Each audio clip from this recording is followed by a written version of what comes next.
merci de nous retrouver, de nous rester fidèles devant ce micro. Bilaïm Touré en compagnie de Mohamed Thiam et Al-Amin Senghor et aussi de Baba Aïdara pour vous présenter la une des quotidiens qui nous sont parvenus ce matin.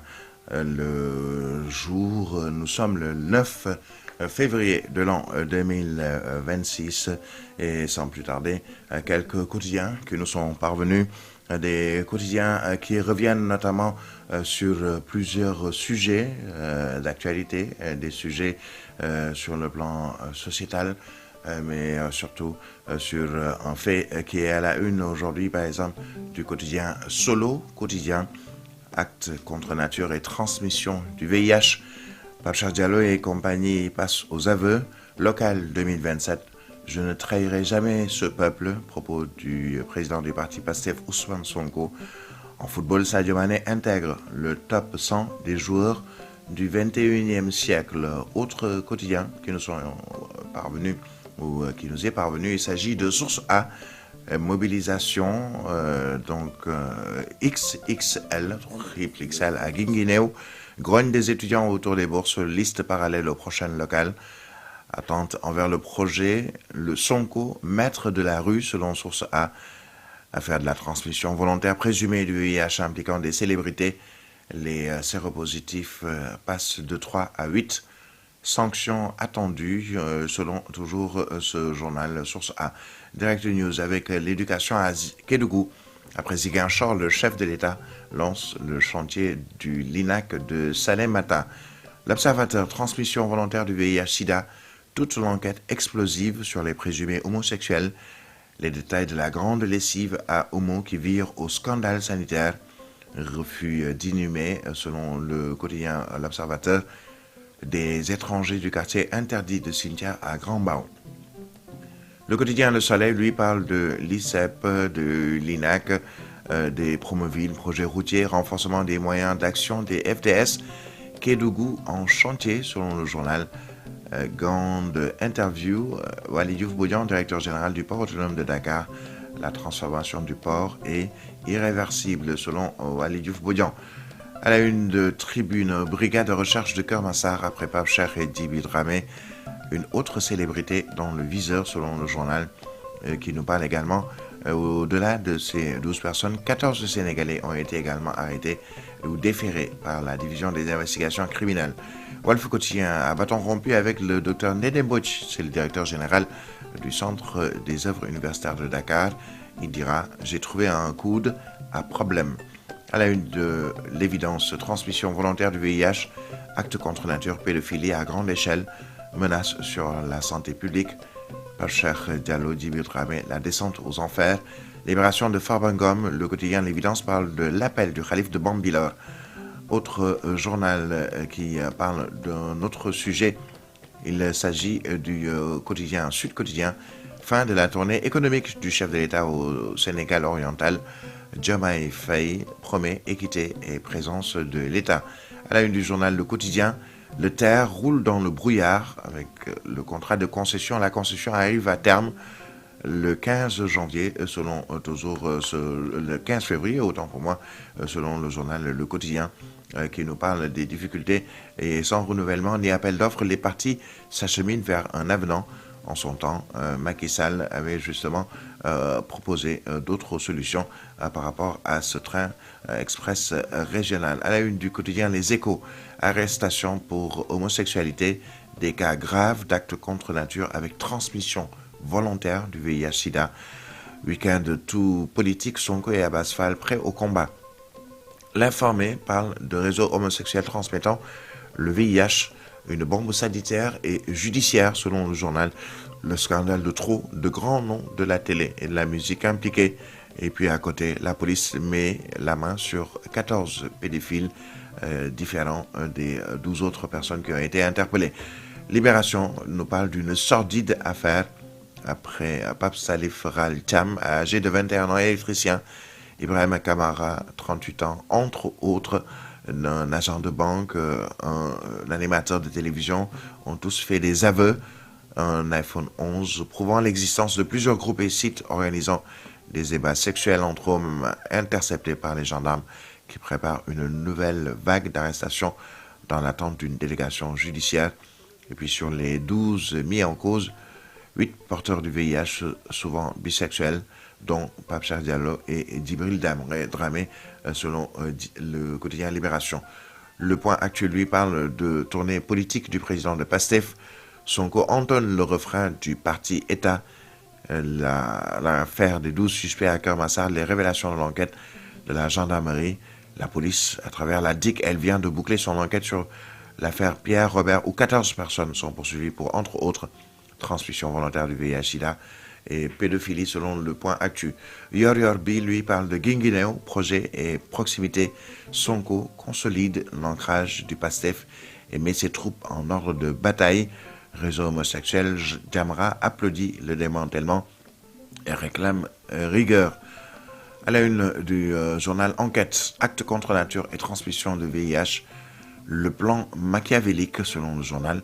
Le Point lui parle d'une enquête qui s'intensifie, toujours sur cette affaire.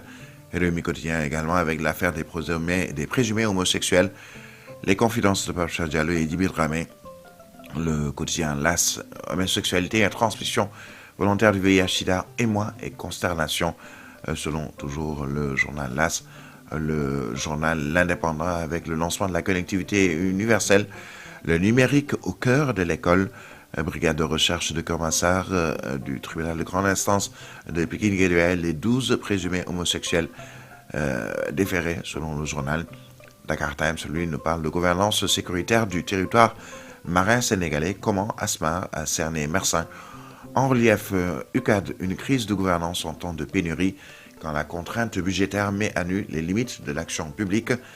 Le journal Révélation avec les politiques qui investissent l'intérieur du pays.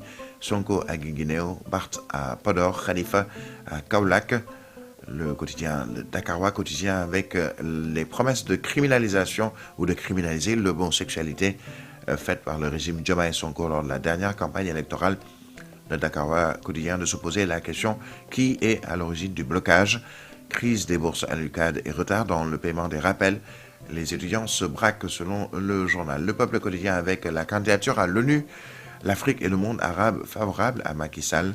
Alioune Tine appelle et dit oui et invite à dépasser les clivages internes. Tournée politique de Sonko, la caravane du leader de PASTEF, Pape Malick Nourizé. Le quotidien La Dépêche avec les chambres consulaires. Les mises en garde de Serigne Mboup, tant que l'illégalité de Dakar persiste, aucune réforme ne peut réussir. Le quotidien L'Exclusif parle de tournée économique versus tournée politique. Chassé-croisé PRPM. Le président Diomaye Faye, j'achève à Tambacounda et Koudougou avec un profond sentiment de responsabilité et de reconnaissance. Sonko de dire, nous sommes ici pour vous écouter, connaître les mots et essayer d'apporter des solutions. Nous n'avons pas peur des critiques. Le quotidien Li Quotidien avec la vague d'arrestations pour actes contre nature et transmission volontaire du VIH-Sida et pédophilie. Un drame social. Les enfants victimes principales, la police et la gendarmerie frappent fort dans les réseaux homosexuels. Au total, ce sont 26 personnes qui ont été arrêtées, dont 2 célébrités. Le journal qui nous parle également de 5 morts et 9 blessés dans un accident de la circulation. 2 minutes pour lire l'essentiel. Dette publique.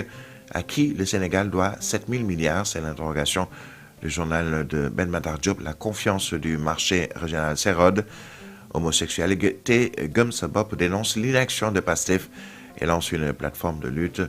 Et puis ce verbatim de Ben Matar Diop, je veux être un homme. À la une du journal Le Verdict, Ousmane Sonko, le champion incontesté du peuple sénégalais, symbole d'espoir et de vérité. Le quotidien L'Éveil avec la candidature probable de Macky Sall à l'ONU, l'appel d'Alioune Tine, 26 interpellations sur cette affaire d'homosexualité et de pédophilie, menace sur la santé publique selon le journal L'Éveil. Le journal Ouaga en place avec de Kédougou à tout le Sénégal, Diomaye allume la première connexion de la révolution numérique scolaire. Le journal Critique, lui, parle de connectivité universelle. L'ISEP à Bandafassi, l'INAC à Salémata, Promoville. Diomaye Faye modernise la région de Kédougou. À la une de Soubatel, Pape Cheikh Diallo, la chute d'un mohican médiatique selon le journal qui revient justement sur ces personnes arrêtées pour des faits liés à des pratiques sexuelles, la propagation du VIH. Et puis, concernant nos supporters sénégalais qui sont toujours en attente d'un procès au Maroc, le journal également parle de ces 17 Sénégalais qui attendent toujours et qui ont même démarré un jeûne selon le journal. Voilà donc pour les quotidiens d'information générale qui nous sont parvenus. À 6 heures passées de 56 minutes, nous allons accueillir dans ce studio pour nous présenter la une des quotidiens sportifs qui nous sont également parvenus. Alamine Senghor, bienvenue, bonjour très cher. Merci. Bonjour à vous, Birahim Touré. Bonjour à toutes et à tous, c'est toujours un plaisir de vous retrouver. Bon début de semaine et excellente journée. Et excellente journée, bon début de semaine à toi également et à tous ceux qui nous écoutent un peu partout au Sénégal. Je le rappelle, vous êtes sur la 96.1 sur la bande FM, mais également la 90.7. Alors, Alamine Senghor, tout de suite, la une des quotidiens qui nous sont parvenus, les quotidiens sportifs. Oui, Birahim Touré, nous allons démarrer par la lutte. D'abord, le journal La Tribune Sport en a parlé ce matin. Les violences qui sont notées souvent dans l'arène nationale. Adafas demande à ses supporters qui commentent le simol, ou en tout cas qui commettent le simol d'arrêter. C'est un appel fort qu'il a donc soulevé. Lui, Adafas, le lutteur de Dakar, comme on le dit, puisque c'est lui qui est surnommé Borom Dakarou, eh bien, il a donc soulevé ses propos en attendant donc de voir la suite. Eh bien, c'est un appel. Sera-t-il entendu ou pas? On verra. Mais depuis ce communiqué de la Fédération sénégalaise de lutte, eh bien, sachez que les lutteurs, les amateurs en quelque sorte, donc, sont en train de réagir tout en appelant qu'on puisse donc garder intact ce sport national. Il s'agit donc de la lutte qui ne rime pas avec les violences qui sont souvent notées au Sénégal, notamment donc en tout cas en dehors de l'arène. C'est ce qu'a appelé Adafas, le lutteur, dirait-on donc, qui a commenté ou appelé ses supporters d'arrêter tout ce qui est simol de l'estomac. Donc c'est un appel fort. Au-delà de l'actualité, dans le cadre de la lutte, autre quotidien qui parle aussi du sport ce matin, mais qui s'intéresse sur le jeune Sénégalais Iliman Ndiaye à la une du journal Rewmi Sport, Prime League ou à Serie A. Sachez que le jeune qui est présentement donc en Everton, le journal Rewmi Sport barre à sa une qu'il est demandé par des clubs. Il s'agit donc de Manchester United ou de l'Inter Milan. Va-t-il aller ou pas? On verra certainement donc au mercato du début de mois de juin. Point actu ce matin, Birahim parle de l'équipe nationale du Sénégal, champion d'Afrique et qualifié pour la Coupe du Monde. Le Sénégal toujours en attente de ses primes. C'est ce qu'a dit le journal. C'est quand même quelque chose de très important qu'il faut en parler puisque aujourd'hui nous avons besoin de cet argent à Birahim Touré en Ligue 1 française. Hier, le Paris Saint-Germain a écrasé l'Olympique de Marseille 5-0. J'ai eu mal toute la nuit, c'est pourquoi je me suis réveillé un peu tard, Birahim Touré. Oui, dommage pour toi, hein. Vraiment dommage pour toi.